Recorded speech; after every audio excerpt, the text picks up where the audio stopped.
Hey YouTube, it's Roberto, and in this graphic design video, I'm going to talk to you about how to design your resume. So, as many of you know, in addition to your portfolio, your resume is going to be one of the most important tools for you getting hired as a graphic designer. Whether that's working at an ad agency, working as an in-house designer at a company, or as a freelancer trying to get customers and clients. As a disclaimer, I will say that if you're a freelancer trying to get clients, your resume is absolutely less important than your portfolio, and in most cases, it won't even come into play.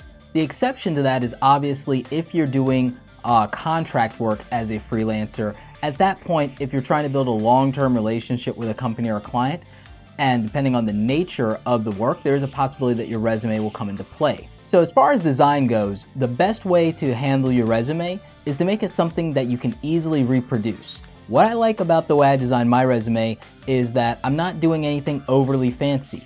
The type is clear, crisp, easy to read. I don't use anything smaller than 8 point, and it also doesn't have any bleed. So I can get this printed anywhere. I can print this off of a home printer if I needed to, an office printer anywhere. I could go to Office Max, Staples, Office Depot, just anywhere in general, and I could get this printed up on nice cardstock or regular paper. Now, I prefer cardstock to resume paper for this type of resume. As a designer, you're probably going to want to lean toward doing something more like this, which is either an information-based layout or even an infographic.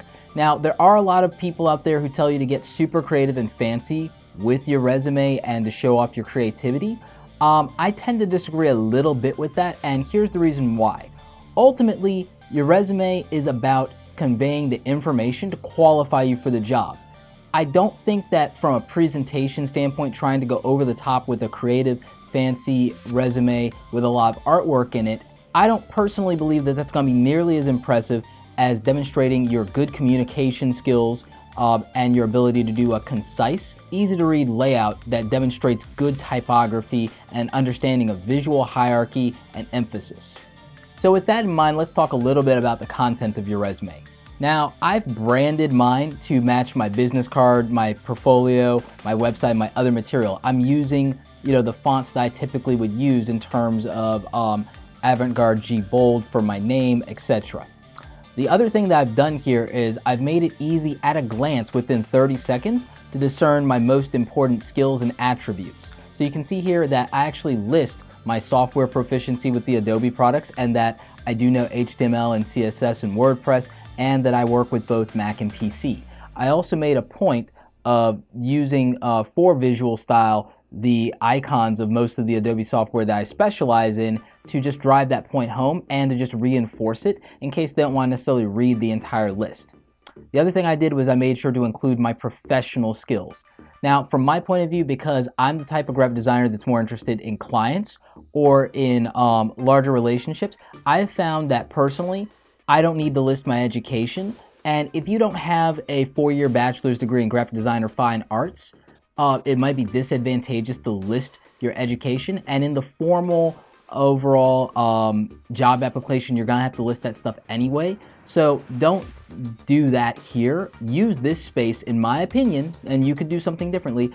I feel that using this space to highlight your skills, your capabilities, what you've accomplished, what you intend to accomplish for the person hiring you, I think communicating all of that is more important than the qualifier of your education.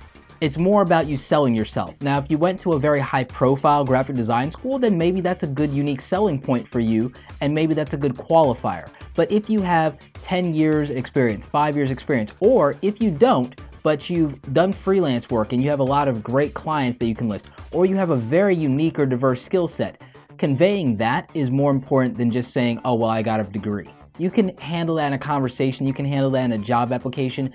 It'd be taking up unnecessary room here that you can use more effectively.